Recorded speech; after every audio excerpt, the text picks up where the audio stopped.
I'm Rob Moore. And I'm Lee Moore. This is the Chinese Literature Podcast. Rob, can you please introduce our esteemed guest? We use the word esteemed sarcastically. Not today, though. Today we do actually have an esteemed guest. He'll deny being esteemed, but he is esteemed because we know people who esteem him. So I'm esteemed. So there you are. Very few people. It doesn't have to be mass esteem. It can just be a few people, and still it's amongst groupies of Sima Qian's Shiji. The records of the grand historian for the listeners. Our guest, Stephen Durrant, Professor Stephen Durrant, Professor Emeritus Stephen Durrant. Professor Emeritus now, but just Stephen Durrant is fine. Is one of the big scholars in the U.S. who studied Sima Qian. Early China in general, I would say. Right. He's just recently, with the help of Li Waiyi and David Scarborough, come out with a full translation of the Zuochuan. Which is, it's hard to underestimate the magnitude of this project. It took, 15 years to do? It took 15 years, but I must say that we worked kind of on and off. All of us had university responsibilities, so...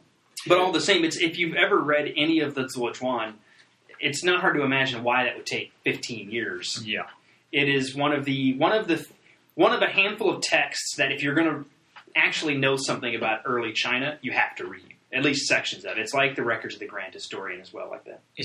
Would you say it's the earliest kind of narrative history in the Chinese tradition? Is that? I would. It's the earliest narrative history, and as you probably know, it consists of not just a lot of narrative, but a lot of speeches as well. So it's really two things. It's a narrative history and a collection of lengthy speeches, important both for the quality of the speeches, the complexity of the speeches, and the power of its narratives. And it's also, correct me if I'm wrong, the two parts, one of them are annals, and one of them are these kind of commentaries on annals, because the Zuochuan is literally like the Zuo family. That's the name of a person, or we think is a... The Zuo commentary, as you just noted, it's structured around an earlier history named Spring and Autumn Annals, which, according to the Chinese tradition, was edited into its current form by Confucius.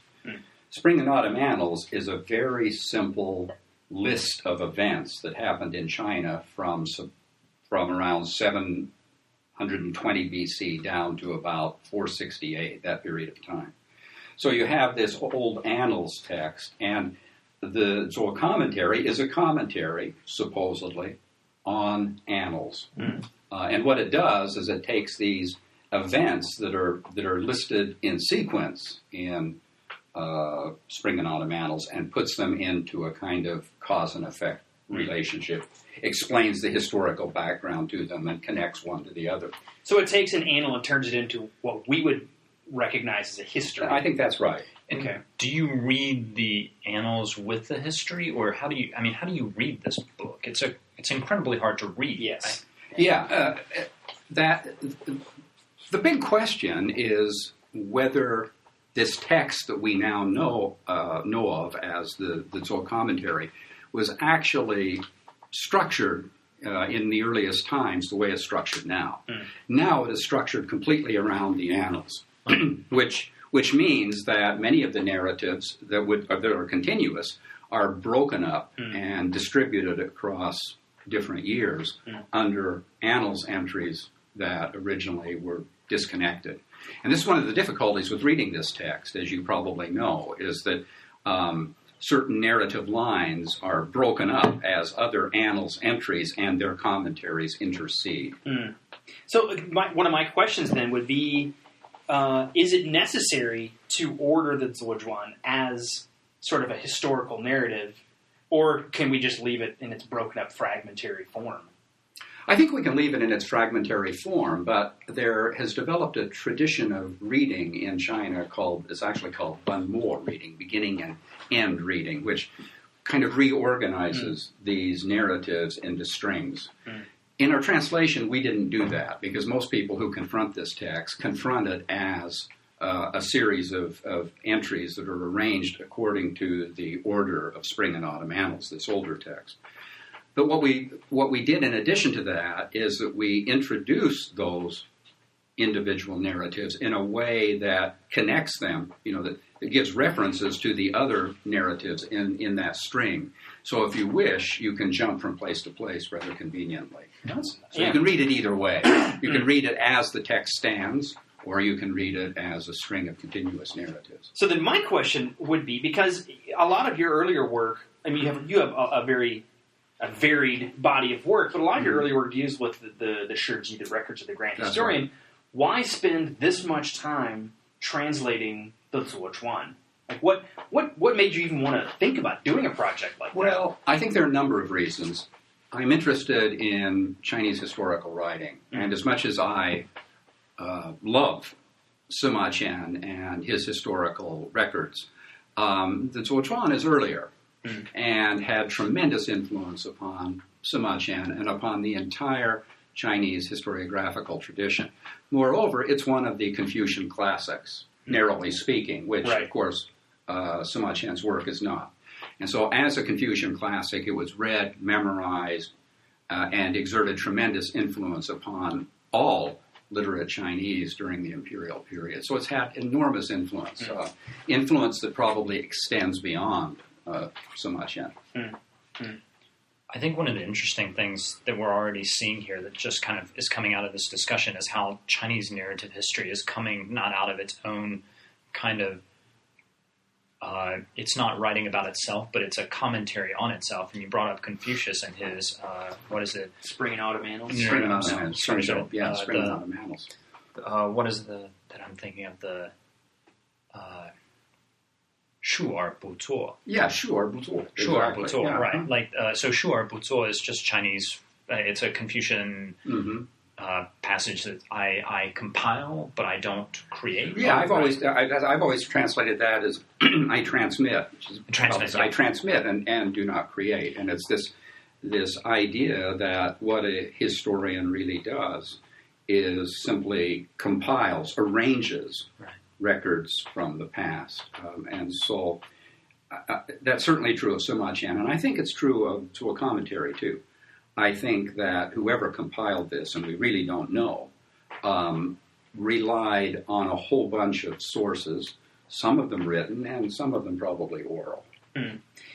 So I want to dive into one of our principal questions. And we're going to get to a specific passage in a second, but I want to introduce the question first, sort of lay the groundwork for this. But this is the Chinese literature podcast. We're talking about a text that is often packaged as history, and yet, with the Shiji as well, and with this, one of the big disagreements is, well, is it really history, or is it more literature, or what is it? So, can you give just some basic thoughts about why do people disagree that this is history and or literature? Well, it's interesting because if you go back to the traditional Chinese way of arranging bibliography, this was not classified as history, as sure, nor was it classified in the G category where most of the literary texts were placed, but it was classified as Jing,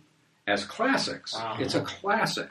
So there's some Chinese, I think, that would say this is a category that transcends history and literature.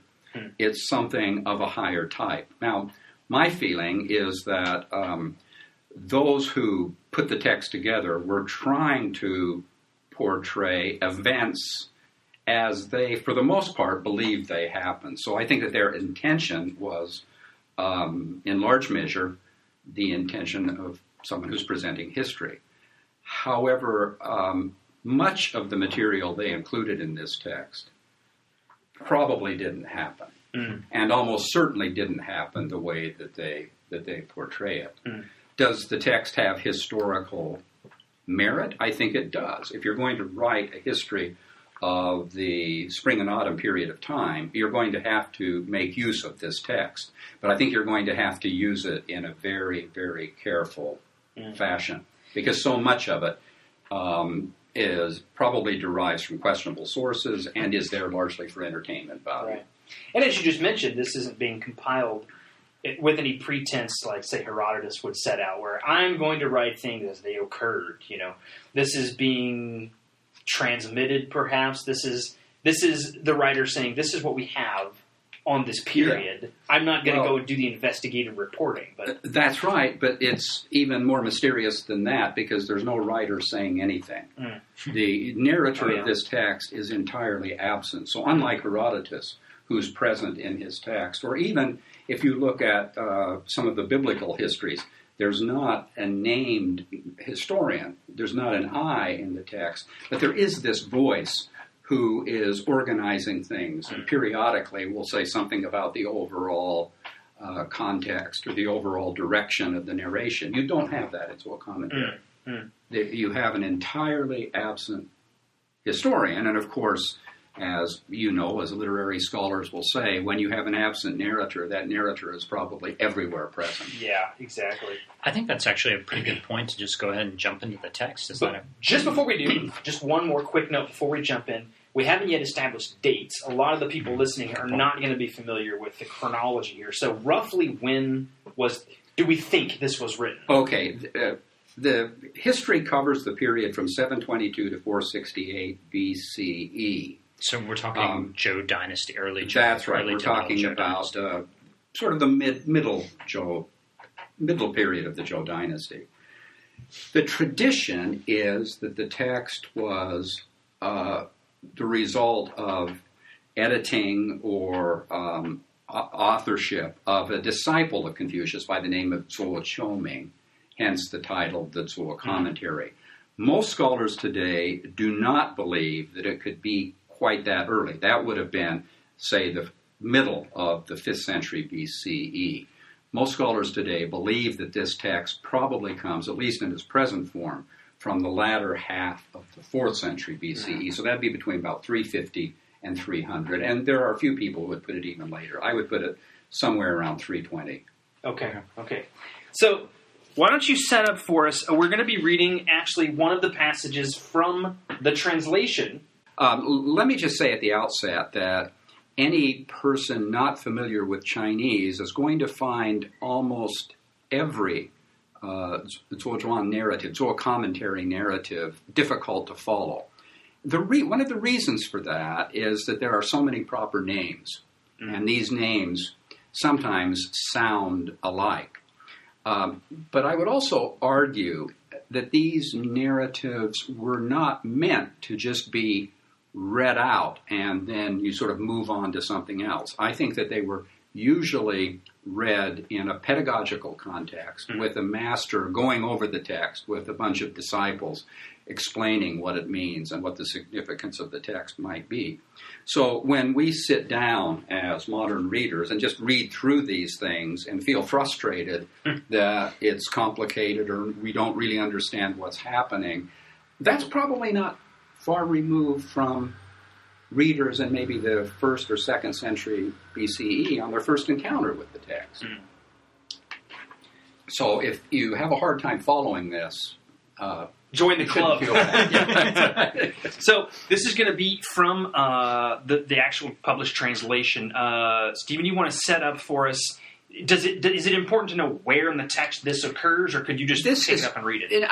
I don't think that's terribly important, but it's from fairly early in the text, and it's a flashback narration. It begins with a flashback word earlier. So what this is doing is it's breaking out of the chronological year-by-year pattern of the Zuo commentary, and it's going back and sort of giving the background to an event that appears in Spring and Autumn Annals. And in Spring and Autumn Annals, it's the very last line of this narrative that appears. And so this is giving you the background that leads up to a Spring and Autumn Annals entry, which we will get to. All right. Do you want to go ahead and read the passage for us? Earlier, Lord Xuan of Wei had consorted with Yi Jiang, who gave birth to Jizi. They entrusted him to the noble son of the right. They selected a wife for him in Qi, and she was beautiful. So Lord Xuan took her for himself. She gave birth to Shou and Shuo, and Shou was entrusted to the noble son of the left. Yi Jiang hanged herself. Xuanjiang, the woman from Qi, conspired with Shuo against Jizi. Lord Xuan sent Jizi to Qi and sent brigands to wait for him at Shen, where they were to kill him. Shou told Jizi of the plot to induce him to set out for some other place. But Jizi was unwilling and said, "If he rejects his father's command, of what use is a son?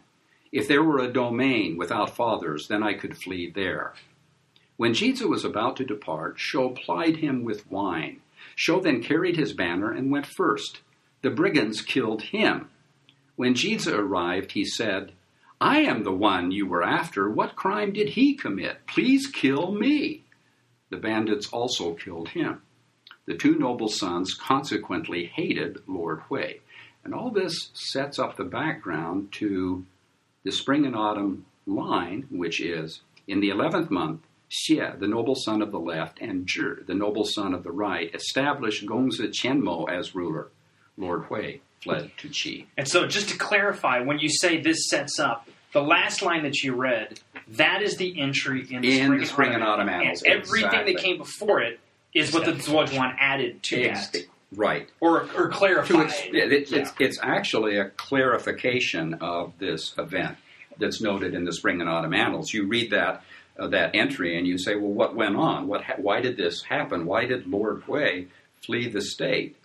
And this gives you the... And that's utterly fascinating, to me anyway, because that means if you were a, say, 5th century reader, and literati, and you were reading the Spring and Autumn Annals, you would read that line and go, well, okay, I don't really know why do we need to know that exactly? But if you were a 2nd century reader, you'd go, oh, I know why you should read that. It's because of all this stuff that happened. Yeah, exactly. I had a question. How much of this kind of flashback narration is there in... Like, is this unusual in Zuozhuan to have a flashback like this? Not terribly unusual. There are. It's funny that you ask that question because I'm preparing a paper on this issue right now, and there are 80 instances in the text where you have a flashback narration that is formally marked with this particle in Chinese "chu," which means not just earlier, but at the beginning. So it's like saying it wants to go back to the sort of the original cause of this event that is noted in Spring and Autumn Annals. And some of these flashback narratives are literarily interesting because they're sort of self-contained little units. Yeah. It's an interesting... It's hopefully those people who are listening will take advantage of the text and actually read it at some point. But we have the advantage of being able to read it. And it's a fascinating little piece of narration. And we talked about this, of course, beforehand. We were chatting about what to do with the podcast. But there's a ton of stuff that's not in there, that's not hard to imagine being there. It's completely, like, a lot of stuff is left unsaid in this passage and in the Zuozhuan in general. That's right. Such as, and I love this sentence, both because of the translation and simply because of the punch of it, right at the beginning of what we have as a first paragraph, Yi Jiang hanged herself. Now, before that, we don't have any commentary on how Yi Jiang's feeling, how this is impacting Yi Jiang, but... Since Yi Jiang was the consort before Lord Xuan started taking up with this other woman, it's not hard to imagine why she would hang herself, and yet that's all left out. So this is a remarkably economical narrative. You're absolutely right. And one of the qualities of Zuozhuan narratives that I have fallen in love with, and I think Chinese readers in general fall in love with, is this tremendous terseness. The language is very brief. It's very sharp. Burton Watson, the translator, who regrettably died a few days ago, called it lapidary. It has this lapidary quality to it. And most of the emotion has to be imagined and sort of put into the text, read into the text. I mean, Yi Jiang, it's easy for us to imagine how humiliated she was by this situation, that her husband, the Lord, has not only taken another woman, but has taken the woman that was intended for a son. Yeah. And so there's a lot happening there just in terms of the classical tradition. Later on, of course, the son does the ultimate filial act, Yeah. according to a certain reading of filiality, of saying, well, I guess I'll just go get myself killed by bandits, because, what's the son supposed to do but just do what he's supposed to be done? But one of the fascinating undertones here is he's being filial to a father who's already broken any sort of responsibility to his own son. I think that you're right. This story, in a way, is responding to a very simple question that must have come up all the time in, let's call it, Confucian China. How far does filial piety go? Right. And the answer that this text provides is one hell of a long way. Right? Way beyond what we do filial. If an unrighteous father, a wicked father, sends you to your death, you go. Yeah.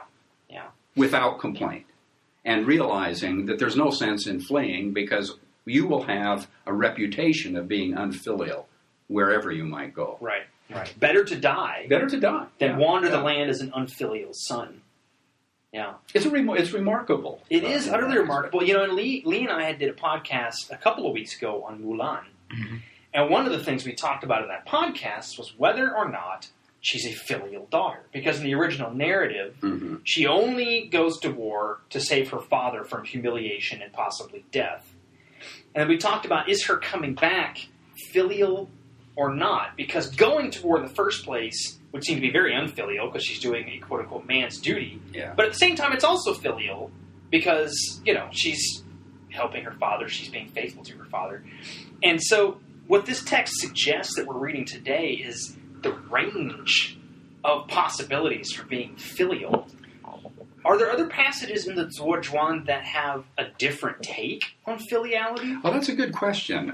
There are several passages like this. One, for example, where an heir apparent is framed by a consort of the emperor who would like to supplant him with her own son. And he's framed of trying to poison his father, of which he is completely innocent. But in the end, he says, well, I must die. He ends up hanging himself. Because what can I do? My father likes this woman. He's happy when he's with her. And I'm not going to tell him that she's the one who's framed me. So again, completely sacrificing himself for the happiness of a father. Now, the Zohar commentary is filled with complicated successions and many stories in which sons behave very, very badly. My theory is that one of the reasons you have stories emphasizing filial piety in the ruling class is that there was so little of it.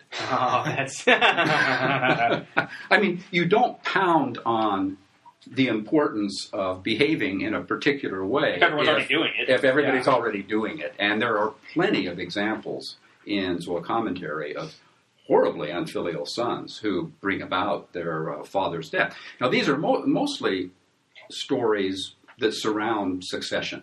The Zhuozhuan is filled with stories of, let's say, complicated succession and lots of murders around, regicide and other kinds of murders in the imperial court. So for this, all Zhuozhuan stories should have a moral lesson, correct? They should. Okay. They should. And if you read a lot of articles, books that have been written about Zohar commentary, you will often hear that these stories sort of uniformly buttress a kind of Confucian morality. And that's true and also a little bit overly simplistic because so many of these stories are amenable to other kinds of readings, other kinds of interpretations, which might in some cases question the dominant values of the time. My own feeling about this is, Bakhtin once referred to a novel as a big baggy thing. And I think that Zuochuan is a big baggy thing. There's a lot of stuff that has been collected into this text from a lot of different directions. And so there are stories, there are themes, there are morals that are pulling against each other. And that's why it's fun to read this text. And that's why people like us who are interested in literature are drawn to it. It's because the moral of the story is not always clear. I guess my question is, getting back to the sort of genre question, is if even if the moral is not always clear, if the story always has a moral or is supposed to have a moral, then is it really history, as we think of it?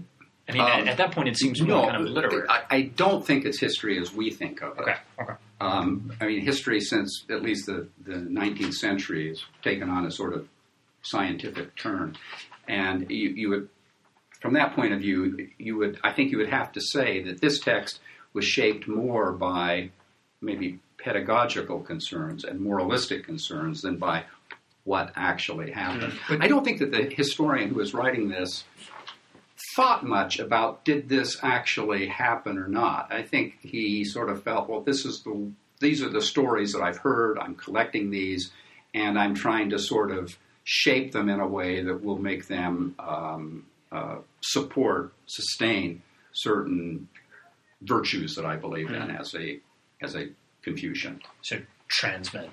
Transmit. Yeah. So in that sense, it's not really a record of what happened so much as a record of what's said about what happened. That's right. And I think that, as I noted earlier, these stories this text was probably transmitted within a pedagogical environment. And the purpose of the teacher, as is very often the purpose of a teacher, is, yes, to explicate the text, but in the process of explicating the text, to contain the text. To make sure that you, as students, are reading it in the proper way.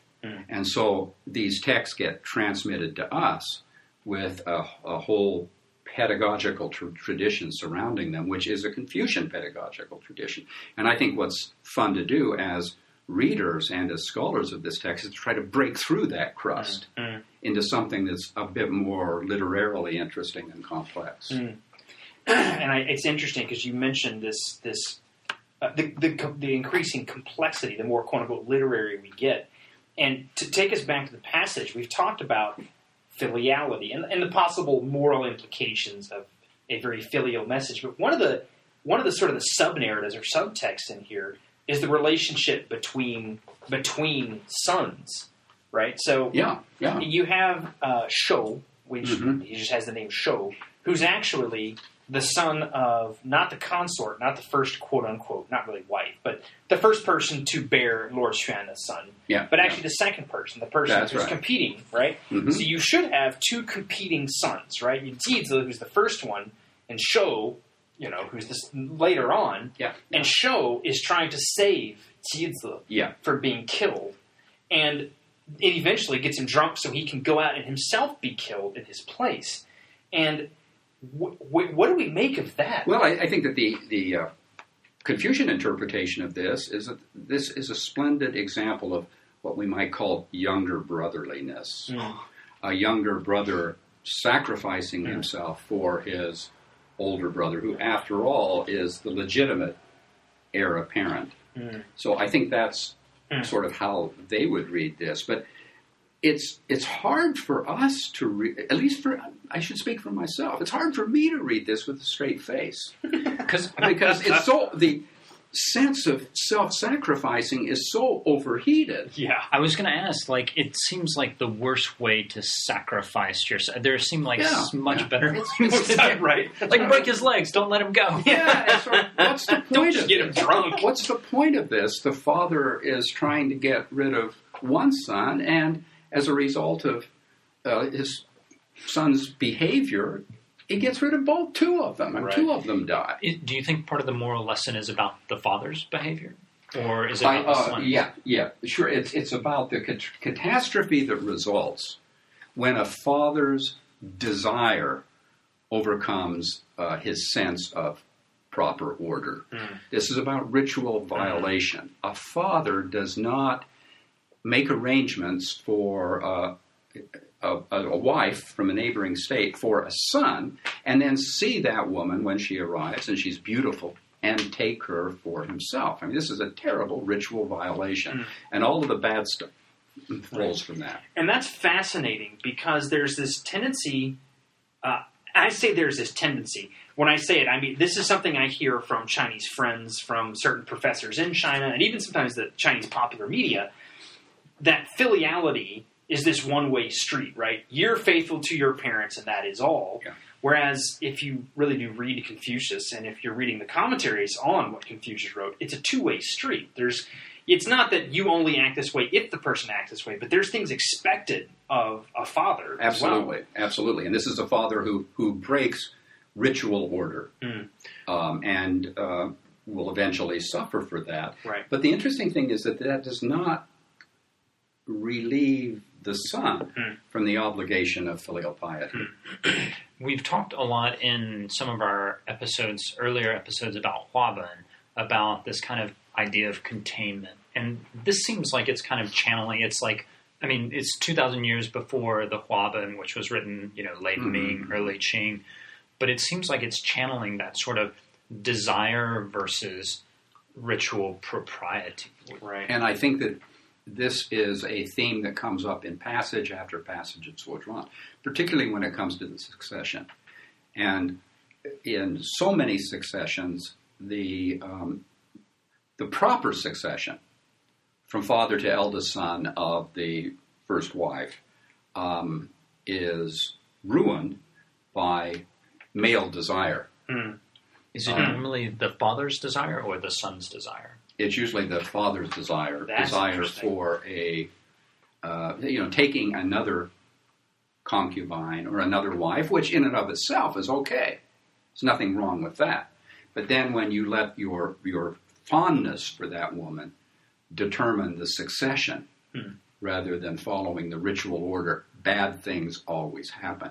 I'd also point out that there's a clue in this that something bad is going to happen when the Lord sees this girl who has been brought to the state for his son and declares her beautiful. Whenever a male character finds a woman may, something bad will happen. Interesting. Beautiful. That's something bad will happen. If a third-person commentator finds a character may, that it usually means something like morally praiseworthy. But when a character inside the story, particularly a male,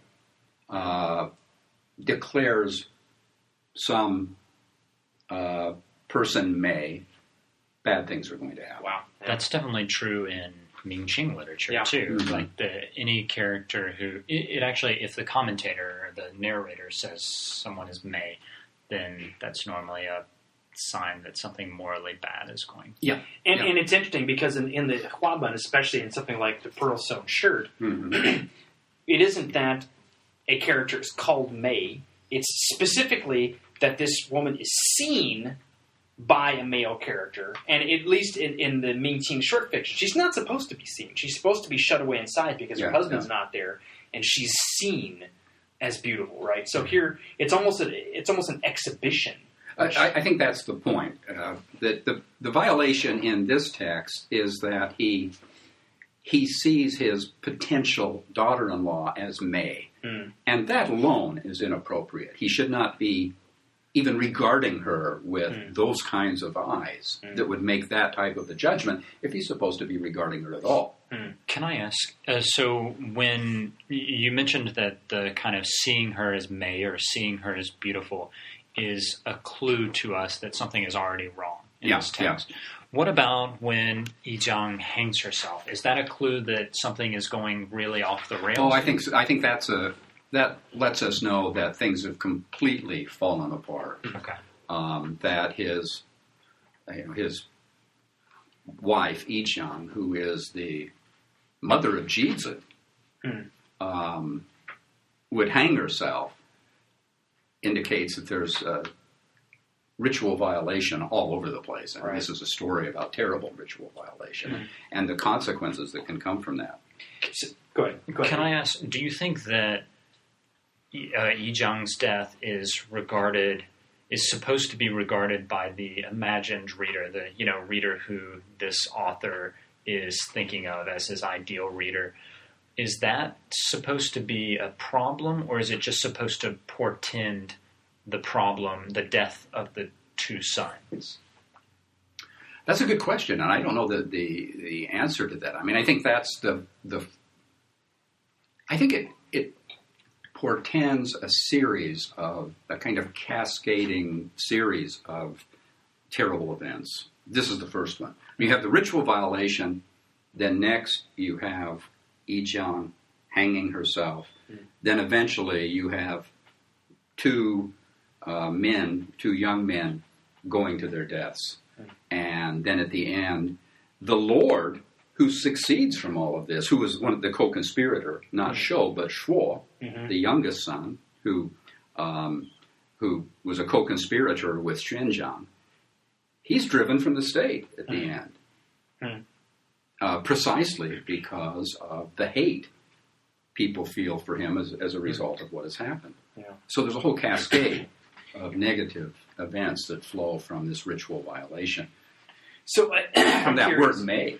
Yeah, just from that one word "may." This is one of the things that's a so lesson utterly, to our listeners: don't be beautiful. Don't be beautiful. Don't be may. Just defeat that. Just contain. The containment is important. It's okay to be beautiful. Don't just be noticed as beautiful. Yeah, just stay inside, lock your windows and doors, you'll be fine. As soon as you are seen as beautiful, that touches Everything off is desire, finished, and desire will do everything. I'll be honest. Rob has a real problem with this. He's always going out and being seen as beautiful, and it's just... Especially since the podcast has made us so well known and just notable everywhere. Everywhere we go, there are groupies, and it's tough. Well, dear listener, I'm sitting in the room with both of these gentlemen, and there's not a lot of May here. So. we have your reputation to think of, as one of the deans of the field. We can't have our groupies running around. This isn't the 70s here. One final question I had before we sign off, because I was just looking at this. Who are the noble son of the left and the noble son of the right? I think that's a great question. I think that's a great question. And all we know about this, because these are not titles that come back a whole lot in Zhuochuan, is that the earliest commentators, suggest that they have some sort of pedagogical function, that these might be secondary, tertiary sons of concubines, whatever, maybe sons even of a previous ruler, who act as mentors to the younger members of the royal family. And notice that the interesting thing here is that Shou was entrusted to the noble son of the left. Jizha was entrusted to the noble son of the right. There's no mention of Shuo being entrusted to anyone. Now, these are the two sons who are entrusted to these noble sons are the ones who behave well. The implication is that they were somehow well trained in the proper virtues, whereas Shuo, there's no mention of him being entrusted to any noble son, almost as if to say, this guy ain't got no learning. He's got a long way to go. Yeah, as the later narrative shows. Yeah. Final thoughts?